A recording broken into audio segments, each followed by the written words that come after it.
Hey guys, so it's our second lesson now, revising education, and it's a second theory. So today we're looking at the New Right and what they believe about the education system.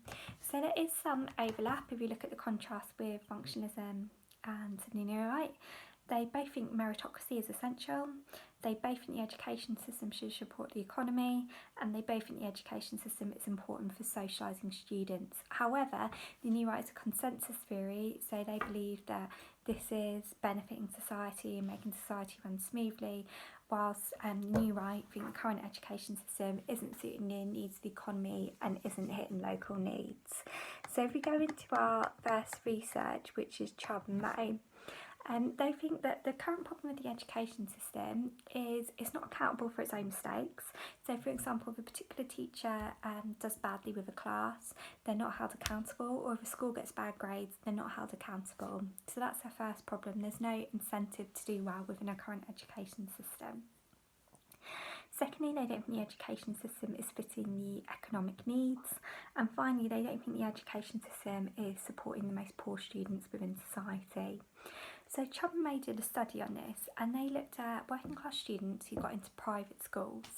They found that these students did 5% better if they got into private schools than if they were going into state schools.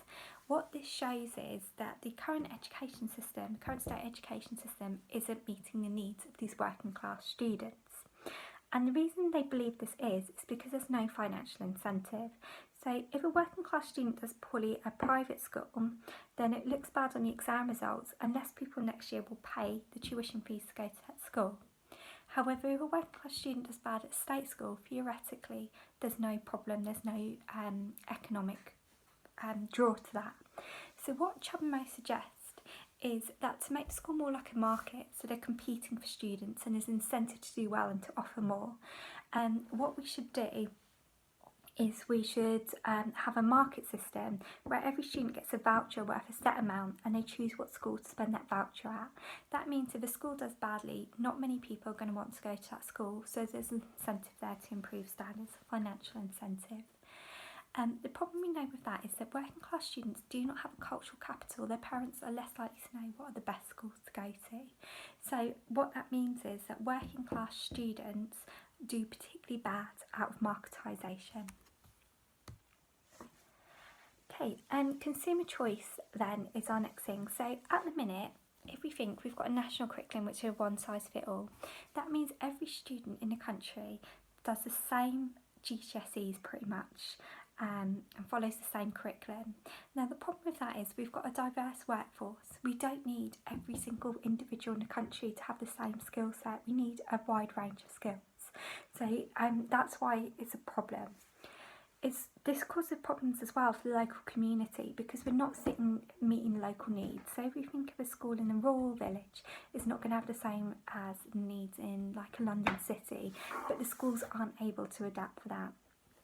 Also, it's bad for the economy because we're getting out a universal set of skills which doesn't hit the diverse workforce, which is probably why lots of jobs are quite difficult to fill. Like we have a low rate of people going into certain types of nursing, or we've got a low rate of language teachers. The New Right solution is that we should get rid of the national curriculum and every school should have the flexibility to develop what they want to meet the local needs and to meet the needs of the economy. Now, the problem is with this, if you're a student that lives in London, you're going to have loads of choices of what school you want to go to, so you can pick which suits you. But if you live in a rural area, you're only going to have one school, and if that doesn't suit your needs, you'll start going to it anyway.